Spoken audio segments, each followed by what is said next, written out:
हरिः ओम्। श्रीमद्वाल्मीकि रामायणे अयोध्याकाण्डे 31 सर्गः। श्रीराम और लक्ष्मण का संवाद। श्रीराम की आज्ञा से लक्ष्मण का सुहृदों से पूछकर और दिव्य आयुध लाकर वन गमन के लिए तैयार होना। श्रीराम का उनसे ब्राह्मणों को धन बांटने का विचार व्यक्त करना।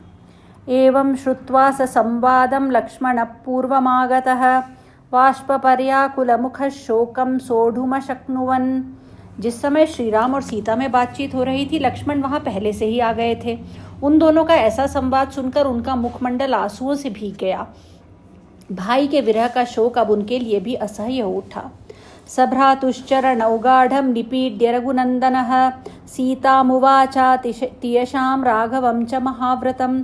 रघुकुल को आनंदित करने वाले लक्ष्मण ने ज्येष्ठ भ्राता श्री रामचंद्र जी के दोनों पैर जोर से पकड़ लिए और अत्यंत यशस्विनी सीता तथा महान व्रतधारी श्री रघुनाथ जी से कहा, यदि गन्तुं कृता बुद्धिर्वनं मृगगजायुतम् अहं त्वानुगमिष्यामि वनमग्रे धनुर्धरः। आर्य, यदि आपने सहस्रों वन्य पशुओं तथा हाथियों से भरे हुए वन में जाने का निश्चय ही कर लिया है तो मैं भी आपका अनुसरण करूंगा। धनुष हाथ में लेकर आगे आगे चलूंगा। मया समेतोरण्यानि रम्याणि विचरिष्यसि पक्षिभिर्मृगयूथैश्च संघुष्टानि समन्ततः। आप मेरे साथ पक्षियों के कलरव और भ्रमर समूहों के गुंजारव से गूंजते हुए रमणीय वनों में सब ओर विचरण कीजिएगा। न देवलोकाक्रमणं नाम रत्वमहं वृणे ऐश्वर्यञ्चापि लोकानां कामयेन त्वया विना।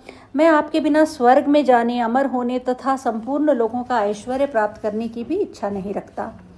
एवं ब्रुवाणः सौमित्रिर्वनवासाय निश्चितः रामेण बहुभिः सान्त्वैर्निषिद्ध पुनरब्रवीत्।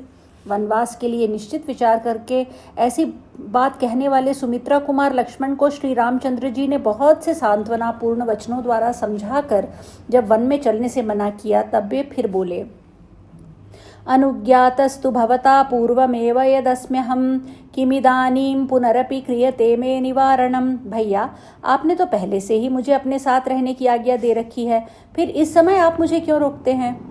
यदर्थं प्रतिषेधो मे क्रियते गन्तुमिच्छतः एतदिच्छामि विज्ञातुं संशयो हि ममानघ। निष्पाप रघुनंदन, जिस कारण से आपके साथ चलने की इच्छा वाले मुझको आप मना करते हैं, उस कारण को मैं जानना चाहता हूँ। मेरे हृदय में इसके लिए बड़ा संशय हो रहा है। ततो ब्रवीन् महातेजा रामो लक्ष्मणमग्रतः स्थितं प्राज्ञामिनं धीरं याचमानं कृतांजलिम्। ऐसा कहकर धीर वीर लक्ष्मण आगे जाने के लिए तैयार हो भगवान श्री राम के सामने खड़े हो गए और हाथ जोड़कर याचना करने लगे। तब महातेजस्वी श्री राम ने उनसे कहा, स्निग्धो धर्मरतो धीरः सततं सत्पथे स्थितः प्रिय प्राण समो वश्यो विजयश्च सखा च मे। लक्ष्मण, तुम मेरे स्नेही, धर्मपरायण, धीर, वीर तथा सदा सन्मार्ग में स्थित रहने वाले हो। मुझे प्राणों के समान प्रिय हो तथा मेरे वश में रहने वाले आज्ञा पालक और सखा हो। मयाद्य सह सौमित्रे त्वयि गच्छति तद्वनं को भजिष्यति कौसल्यां सुमित्रां वा यशस्विनीं। सुमित्रा नंदन, यदि आज मेरे साथ तुम भी वन को चल दोगे तो परम यशस्विनी माता कौसल्या और सुमित्रा की सेवा कौन करेगा? अभिवर्षति कामैर्यः पर्जन्य पृथिवीमिव सकामपाश पर्यस्तो महातेजा महीपतिः। जैसे मेघ पृथ्वी पर जल की वर्षा करता है, उसी प्रकार जो सबकी कामनाएं पूर्ण करते थे, वे महातेजस्वी महाराज दशरथ अब कैकेयी के प्रेम पाश में बंध गए हैं। साहि राज्यमिदं प्राप्य नृपस्याश्वस्यते सुता दुःखितानां सपत्नीनां न करिष्यति शोभनम्। कैकेयी राज अश्वपति की पुत्री कैकेयी महाराज के इस राज्य को पाकर मेरे वियोग के दुख में डूबी हुई अपनी सौतों के साथ अच्छा बर्ताव नहीं करेगी।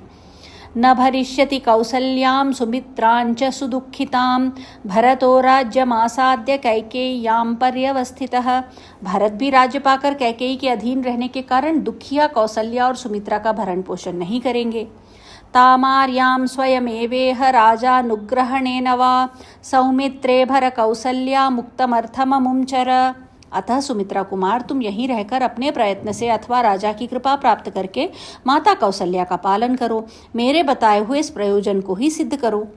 एवं मयि च ते भक्तिर्भविष्यति सुदर्शिता धर्मज्ञ गुरु पूजायां धर्मश्चाप्यतुलो महान।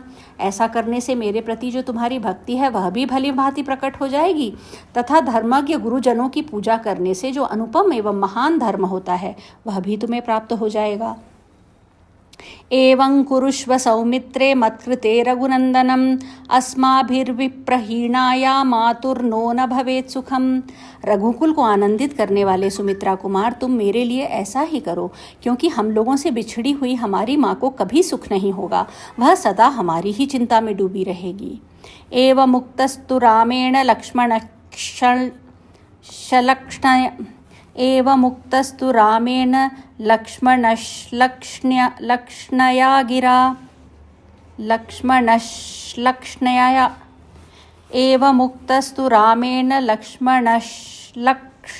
गिरा प्रत्युवाच तदा रामं वाक्यज्ञो वाक्यकोविदम्।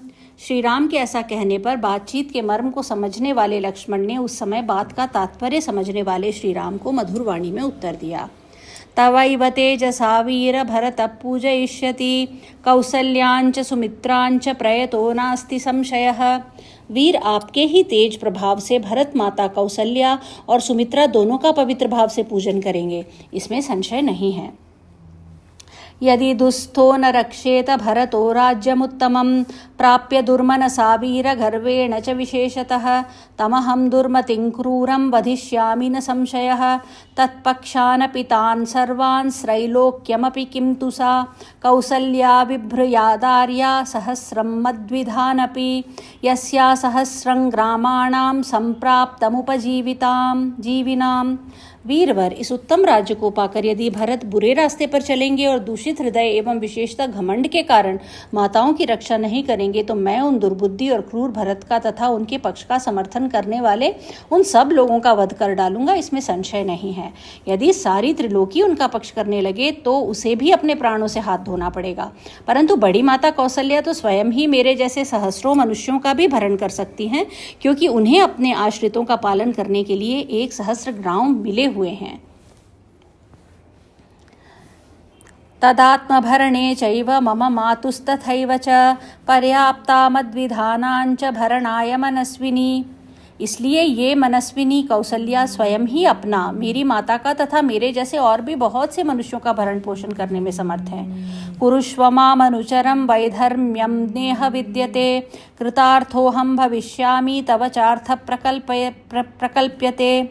अतः आप मुझको अपना अनुगामी बना लीजिए, इसमें कोई धर्म की हानि नहीं होगी, मैं कृतार्थ हो जाऊंगा तथा आपका भी प्रयोजन मेरे द्वारा सिद्ध हुआ करेगा। धनुरादाय सगुणं खनित्रपिटकाधरः अग्रतस्ते गमिष्यामि पंथानं तव दर्शयन्। प्रत्यंचा सहित धनुष एवं लेकर खंती और पिटारी लिए आपको रास्ता दिखाता हुआ मैं आगे आगे चलूंगा। आहरिष्यामि ते नित्यं मूलानि च फलानि च वन्यानि च तथान्यानि स्वाहार्हाणि तपस्विनां। प्रतिदिन आपके लिए फल मूल लाऊंगा तथा तपस्वी जनों के लिए वन में मिलने वाली तथा अन्यान्य हवन सामग्री जुटाता रहूंगा। भवांस्तु सह वैदेह्या गिरिसानुशुरंस्यसे अहं सर्वं करिष्यामि जाग्रत स्वपतश्च ते। आप विदेह कुमारी के साथ पर्वत शिखरों पर भ्रमण करेंगे, वहां आप जागते हो या सोते, मैं हर समय आपकी सभी आवश्यक कार्य पूर्ण करूंगा। रामस्त्वनेन वाक्येन सुप्रीत प्रत्युवाच तं प्रजापृच्छस्व सौमित्रे सर्वमेव सृहज्जनम्। लक्ष्मण की इस बात से श्री रामचंद्र जी को बड़ी प्रसन्नता हुई और उन्होंने उनसे कहा, सुमित्रा नंदन, जाओ माता आदि सभी सुहृदों से मिलकर अपनी वन यात्रा के विषय में पूछ लो, उनकी आज्ञा एवं अनुमति ले लो। ये च राज्ञो ददौ दिव्ये महात्मा वरुणस्वयं जनकस्य महायज्ञे धनुषी रौद्रदर्शने अभेद्ये कवचे दिव्ये तूणी चाक्षय्य सायकौ आदित्यविमलाभौ द्वौ खड्गौ हेम परिष्कृतौ सत्कृत्य निहितं सर्वमेतदाचार्य सत्संगनी सर्वमायुधमादाय क्षिप्रमाव्रज लक्ष्मण। लक्ष्मण राजा जनक के महान यज्ञ में स्वयं महात्मा वरुण ने उन्हें जो देखने में भयंकर 2 दिव्य धनुष दिए थे, साथ ही जो 2 दिव्य अभेद्य कवच, अक्षय बाणों से भरे हुए 2 तरकस तथा सूर्य की भांति निर्मल दीप्ति से दमकते हुए जो 2 सुवर्ण भूषित खड्ग प्रदान किए थे, वे सभी दिव्यास्त्र मिथिला नरेश ने मुझे दहेज में दे दिए थे। उन सबको आचार्य देव के घर में सत्कार पूर्वक रखा गया है। तुम उन सारे आयुधों को लेकर शीघ्र लौट आओ। ससुहृज्जनमामन्त्र्य वनवासाय निश्चितः इक्ष्वाकु गुरुमागम्य जग्राहायुधमुत्तमम्। आज्ञा पाकर लक्ष्मण जी गए और सुहृदजनों की अनुमति लेकर वनवास के लिए निश्चित रूप से तैयार हो इक्ष्वाकु कुल के गुरु वशिष्ठ जी के यहाँ गए। वहां से उन्होंने उन उत्तम आयुधों को ले लिया। तद्दिव्यं राजशार्दूल सत्कृतं माल्यभूषितं रामाय दर्शयामास सौमित्रिस्सर्वमायुधम्। क्षत्रिय शिरोमणि सुमित्रा कुमार लक्ष्मण ने सत्कार पूर्वक रखे हुए उन माल्य विभूषित समस्त दिव्य आयुधों को लाकर उन्हें श्री राम को दिखाया। तमुवाचात्मवान् राम प्रीत्या लक्ष्मणमागतं काले त्वमागतः सौम्य कांक्षिते मम लक्ष्मण। तब मनस्वी श्री राम ने वहां आए हुए लक्ष्मण से प्रसन्न होकर कहा, सौम्य लक्ष्मण, तुम ठीक समय पर आ गए। इसी समय तुम्हारा आना मुझे अभीष्ट था। अहम प्रदातुमिच्छामि यदिदं मामकं धनं ब्राह्मणेभ्यस्तपस्विभ्यस्त्वया सह परन्तप। शत्रुओं को संताप देने वाले वीर, मेरा जो यह धन है, इसे मैं तुम्हारे साथ रहकर तपस्वी ब्राह्मणों को बांटना चाहता हूँ। वसन्ती दृढ़ं भक्त्या गुरुषूद्विजसत्तमाः तेषामपि च मे भूयः सर्वेषांचोपजीविनाम्। गुरुजनों के प्रति सुदृढ़ भक्ति भाव से युक्त जो श्रेष्ठ ब्राह्मण यहाँ मेरे पास रहते हैं, उनको तथा समस्त आश्रित जनों को भी मुझे अपना यह धन बांटना है। वसिष्ठपुत्रं तु सुयज्ञमार्यं त्वमानयाशु प्रवरं द्विजानाम् अपि प्रयास्यामि वनं समस्ता नभ्यर्च्य शिष्टानपरान् द्विजातीन्। वशिष्ठ जी के पुत्र को ब्राह्मणों में श्रेष्ठ आर्य वशिष्ठ जी के पुत्र जो ब्राह्मणों में श्रेष्ठ आर्य सुयज्ञ हैं, उन्हें तुम शीघ्र यहाँ बुला लाओ। मैं इन सबका तथा और जो ब्राह्मण शेष रह गए हों उनका भी सत्कार करके वन को जाऊंगा। इत्यार्षे श्रीमद् रामायणे वाल्मीकि आदि काव्ये अयोध्या कांडे 31 सर्गः। इस प्रकार श्री वाल्मीकि निर्मित आर्ष रामायण आदि काव्य के अयोध्या कांड में 31वां सर्ग पूरा हुआ। हरि ओम।